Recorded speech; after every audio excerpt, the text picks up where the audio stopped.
knows how to work. She works out of her own absolute free will. Besides the profession I mentioned, she can work in the house and take up tailoring, she can take up embroidery, she can do pottery, she can make baskets, etc.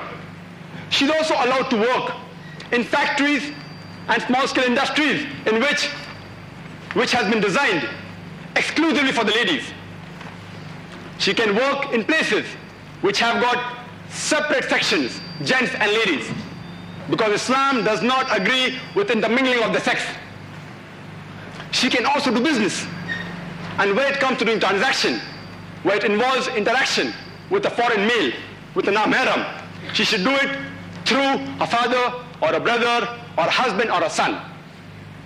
And the best example I can give you is of Bibi Khadija, may Allah be pleased with her, who was the wife of our beloved Prophet, may peace be upon him. She was one of the most successful businesswomen of her times. And she did the transaction through her husband, Prophet Muhammad, may peace be upon him. A woman in Islam has been given more financial security as compared to the man. As I told you earlier, the financial obligation is not put on her shoulder. It is put on the shoulders of the man in the family. It's the duty of the father or the brother before she's married, and the duty of the husband or the son after she's married to look after lodging, boarding, clothing, and financial aspects of her. When she gets married, she is on the receiving end. She receives a gift. She receives a dower or a marital gift, which is called as mahr. As is mentioned in the Quran in Surah Nisa, chapter number 4, verse number 4, which says, وَآتُوا النِّسَاءَ صَدُقَاتِهِنَّ نَحْلَةً. Give to the woman in dower a marital gift. For a marriage to solemnize in Islam, mahr is compulsory. But unfortunately, in our Muslim society here, we just keep a nominal mahr to satisfy the Quran. Say 151 rupees, or some people give 786 rupees. And they spend lakhs and lakhs of rupees on the reception, on the decoration, on the flowers, on the lunch parties, on the dinner parties.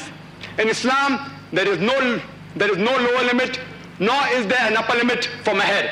But when a person can spend lakhs of rupees on the reception, surely the mahr should be much more. There are various cultures which have crept into the Muslim societies, especially in the Indo-Pak area. They give a small amount of mahr and they expect the wife to get a fridge, to get a TV set. They expect the wife to give a flat, to get a car, etc. And a large sum of dowry, depending upon the status of the husband. If he's a graduate, they may expect 1 lakh. If he's an engineer, they may expect 3 lakhs. If he's a doctor, they may expect 5 lakhs. Demanding dowry. A husband demanding dowry from the wife, directly or indirectly, is prohibited in Islam. If the parents of the girl give the girl something out of their own free will, it's accepted. But demanding or forcing, directly or indirectly, is prohibited in Islam. If a woman works, which she does not have to, whatever earning she gets, it is absolutely her property. She need not spend a single pie on the household. If she wants to spend, it's her free will. Irrespective how rich the wife is, it's the duty of the husband to give lodging, boarding, clothing, and look after the financial aspects of the wife. In case of divorce, or if a wife gets widowed, she is given financial support for the period of iddah. And if she has children, she is also given child support. Islam gave the right to the woman to inherit centuries ago. If you read the Quran in several verses, in Surah Nisa, in Surah Baqarah, and in Surah Maida, it is mentioned that a woman, irrespective, she's a wife, or she's a mother, or a sister, or a daughter, she has a right to inherit. And it has been fixed by Allah subhanahu wa ta'ala in the Quran. And do know there are bound to be questions, that the inheritance law of Islam is unjust. But time does not permit me to clarify this. Inshallah, I will expect a question on this, and then I can deal with this topic more in detail. Let's go further and analyze the social rights of a woman in Islam. Broadly, it can be categorized into 4 subheadings: social rights given to a daughter, to a wife, to a mother, and to a sister. Coming to the social rights given in Islam to a daughter. Islam prohibits female infanticide. The killing of female children is forbidden in Islam. It's mentioned in Surah Taqweer, chapter number 81, verse number 8 and 9.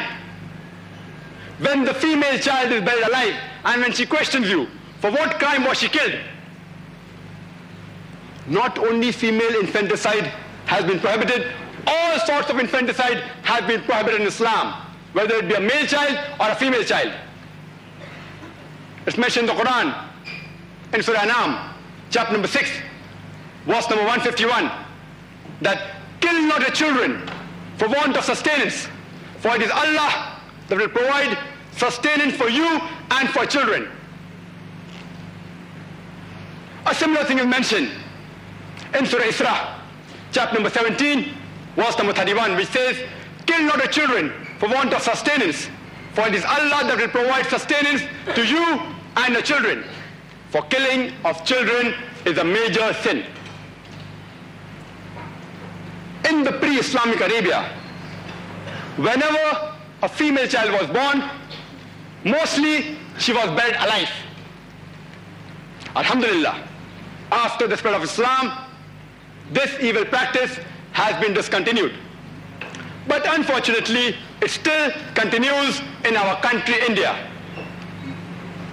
According to a BBC report, in the program Assignment, the title of which was Let Her Die, there was a British reporter by the name of Emily Buchanan, who came all the way from Britain to India to give us the statistics of the female infanticide.